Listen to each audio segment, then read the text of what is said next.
નમસ્કાર મિત્રો, કચ્છ પ્રદેશ એટલે એક કોમી એકતાનો પ્રદેશ.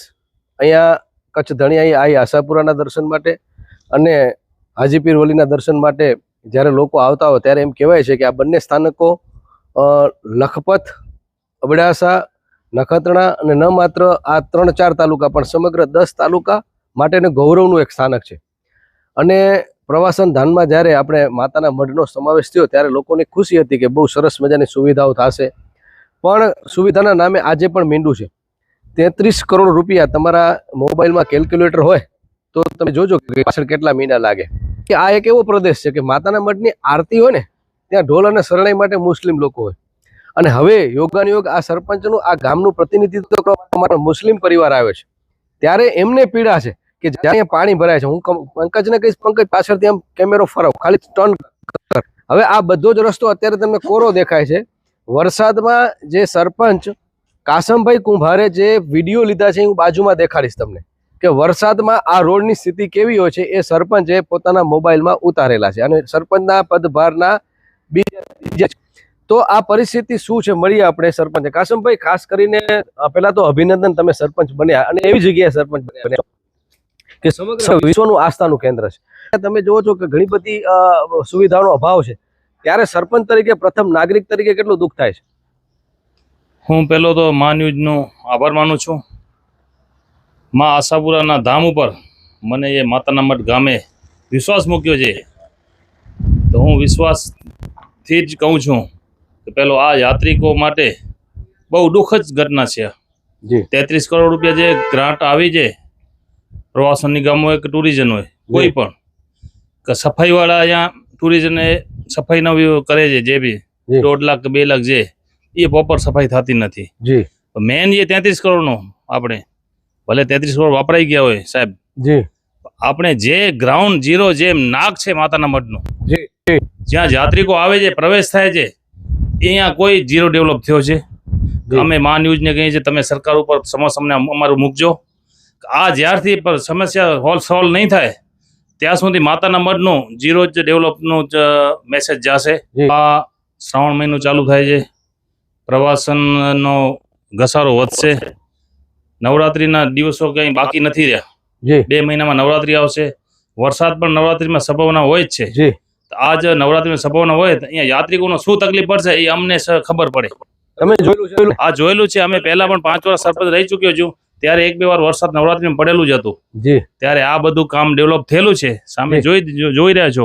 હું કહીશ કે જે અત્યારે જે પાછળ ઉપરનો જે આખો પિલર છે એની આગળનો ભાગ અત્યારે તમે જોવો છો પાણીની જે અવશેષ દેખાડે છે કે પાણી ભરાયા છે અને અવશેષ હજી પણ છે. તો કેટલી સમસ્યાઓ છે. હમણાં ઇબ્રાહીમભાઈ પાસે જાણ્યું છે કે એક વડીલો જે છે પડી જવાના, બાળકો પડી જવાના બનાવ બને છે અને અસ્થિભંગ થઈને ઈજાઓ પણ થાય છે. આ ચોકમાં જે પરિસ્થિતિ થાય છે, આખા ગામની સમસ્યા પાણીની છે ને, પહેલા અહીંયા પ્રવેશ અહીંયા થાય છે ચોકમાં.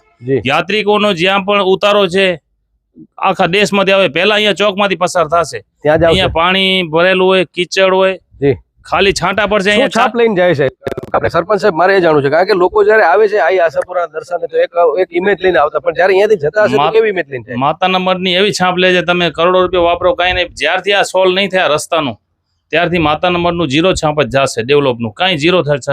હમણાં કોઈ પણ અહીંયા યાત્રિકો આવે છે ખરાબ પરિસ્થિતિમાં જાય છે. હવે તમને એક તમારા માટે ખુશીની વાત છે કે તમે એક એવી જગ્યાએ સરપંચ તરીકે, પણ પડકાર પણ મોટા છે. તો જયારે બગડેલું કામ હોય એને સુધારવા માટે તમે શરૂઆત કરી દીધી. પેલા અભિનંદન આપીશ તમે કામનું શરૂઆત કરી દીધી છે, ઉભા રહીને તમે કામ કરાવો છો. પણ આ પડકાર 33 કરોડ રૂપિયા માતબર રકમ છે, વપરાઈ ગઈ છે. સરકાર તો કે હાણે તાકે લઈ દે નહીં, હાણે કોરે જાડી. એટલે આ વસ્તુ જે છે તમારા સામે પડકાર ગણાશે. કઈ રીતે એને તમે? એસડીએમ સાહેબને પણ લિખિત જાણ કરી છે, મૌખિક જાણ કરી છે, ટીડીઓ સાહેબને કરી છે, લેખિત મૌખિક. હજી પણ કલેક્ટર કને અમે જાશું. આજે પદભાર સંભાળ્યો છે. હવે કલેક્ટર કને સોમવાર કે મંગળવાર જાશું રૂબરૂ.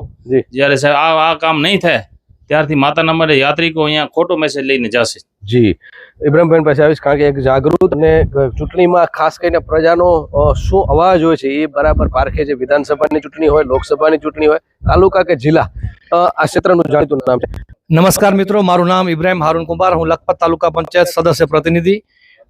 જેમલસિંહભાઈ, આપ જાણી રહ્યા છો કે લખપત તાલુકાની અંદર જે ઓરમાઈ વતન કરી રહ્યા છે, ખાણ હોય, ખનીજ હોય, અહીંયાની જે લાખો રૂપિયાની જે આવક હોય સરકારમાં જઈ રહી છે, એની બદલે અમારે સરકાર અમારે ઝીરો મીંડો ડેવલપ છે, કોઈ શિક્ષણનું વાત આવે તો પણ 0 છે, જી. અહીંયા વિકાસની વાત આવે તો 0 છે. સરપંચ પાસે હમણાં મેં જાણ્યું કે 50% શિક્ષકોની ઘટ છે. 50% શિક્ષકોની ઘટ છે. માતાના મઢ પ્રાથમિક શાળાની અંદર 4 થી 5 જ ખાલી શિક્ષકો છે. સાહેબ, તમે માતાના મઢની પરિસ્થિતિ તમે જોઈ રહ્યો છો. એનો ભૌગોલિક સ્થિતિ એવી છે, બે બાજુ ડુંગરાળ છે, અને જ્યારે 33 કરોડ રૂપિયા વિકાસ ધામ ફાળવવામાં આવે ત્યારે આગળના સરપંચને પણ વિશ્વાસમાં લેવામાં આવ્યો નતો. આ પોતાની રીતે આ 33 કરોડ સાહેબ એક બહુ મોટી રકમ કહેવામાં આવે છે. એટલે એ તો તમારા ને મારા ટેક્સના પૈસામાંથી રૂપિયા ભેગા થતા હોય છે, તો એ રૂપિયો વેડફાય નહીં એના માટે મને લાગે છે કે કોઈ ધ્યાન આપવામાં આવ્યું છે કે કેમ? સાહેબ, ધ્યાન આપવામાં ના આવ્યું હોય તો આ મેન માતાજીના મેન એન્ટ્રી ગેટ છે, જ્યાં લાખો શ્રદ્ધાળુ માથો ટેકવામાં આવે છે. ત્યારે લોકો બધું એવું જ કહી નીકળે છે કે માતાના મઢમાં સરકાર આવડા બધા પૈસા ફાળવે છે, પણ અહીંયા થઈ શું રહ્યું છે? લોકો બધાના અંદર યાત્રિકોને એક જ મેસેજ આવે છે કે આ ગામની અંદર આ પરિસ્થિતિનું નિરાકરણ કેમ નથી થતું? સરકાર એના માટે શું સોચે છે? વિક્રમભાઈ જોઈ કે અત્યારે કોઈ બહારથી આવે છે ને એ અંદર એટલી બધી ગર્દી હોય છે તહેવાર ટાણે, નવરાત્રી ટાણે, એટલે શૌચાલયની પરિસ્થિતિ એવી છે કે એની અંદર તો મહિલાઓ તો ઠીક, પુરુષો જઈ શકે એવી પરિસ્થિતિમાં નથી.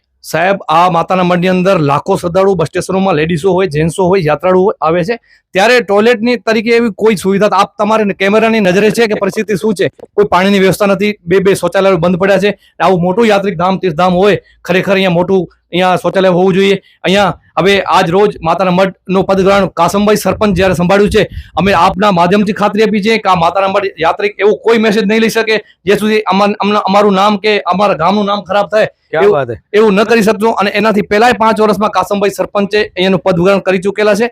અહીંયાને માતાના મઢની અંદર ગટર યોજનાની વ્યવસ્થા એ કાસમભાઈ જ કરી હતી, અને 50% કામ ત્યારે જ નીકળી ગયું છે.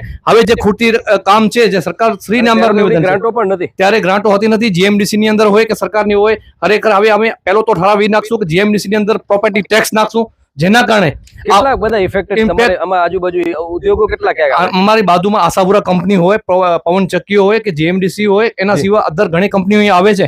એના પ્રોપર્ટી ટેક્સ નાખી અને ગ્રામ પંચાયતને બહુ મજબૂત કરી ગ્રામનો વિકાસ કરશું, અને ગુજરાતની અંદર માતાના મઢ એક તીર્થધામનું એક નામ રોશન કરશું, એવું આપ મીડિયા સાથે અમે ખાતરી આપી છે.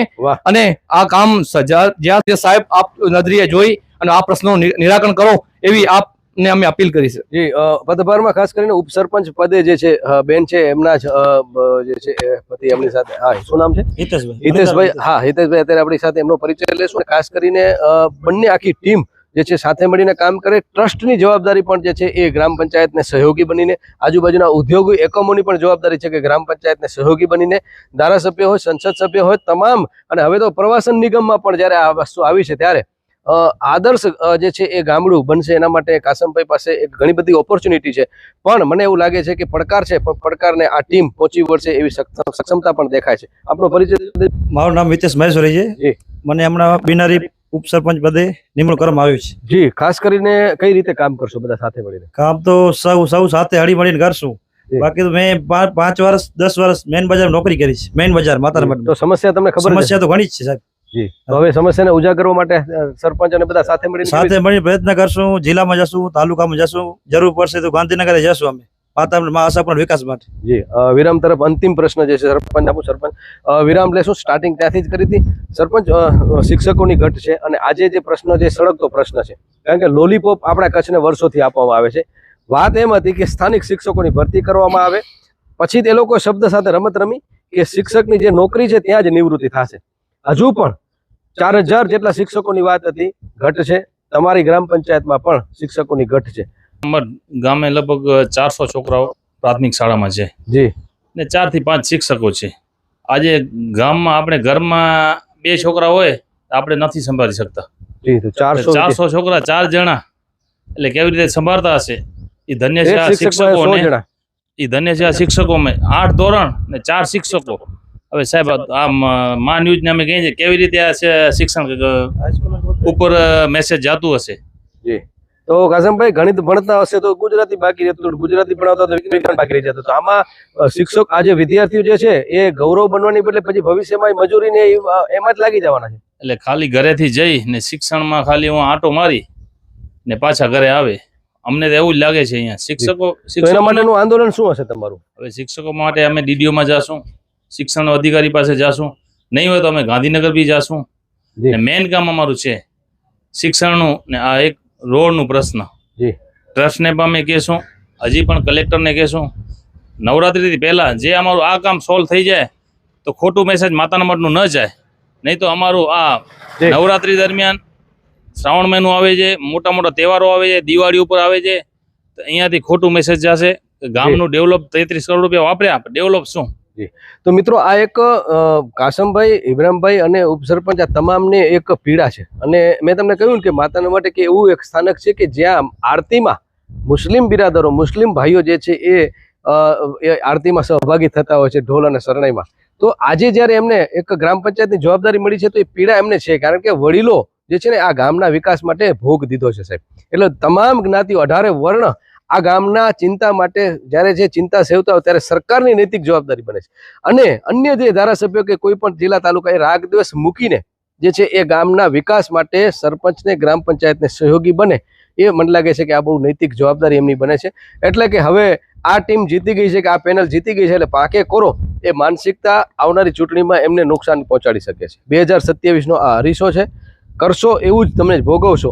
એટલે અત્યારે એક મોકો મળ્યો છે તો તમે, હું સૌ નેતાઓને કહું છું, સૌ પક્ષના જે છે આગેવાનોને કહું છું કે આ એક એવું સ્થાનક છે કે એ જ્યારે ઇમેજ લઈને જાય છે ને ત્યારે આખા કચ્છની ઇમેજ લઈને જાય છે. ત્યારે ધારાસભ્યની પણ નૈતિક જવાબદારી બને છે કે મેક્સિમમ આ ગ્રામ પંચાયતને સહયોગી બને, એની જે પૂરતી ગ્રાન્ટો જે છે એ ગ્રાન્ટ અહીંયા ઉપયોગમાં લઈ શકે.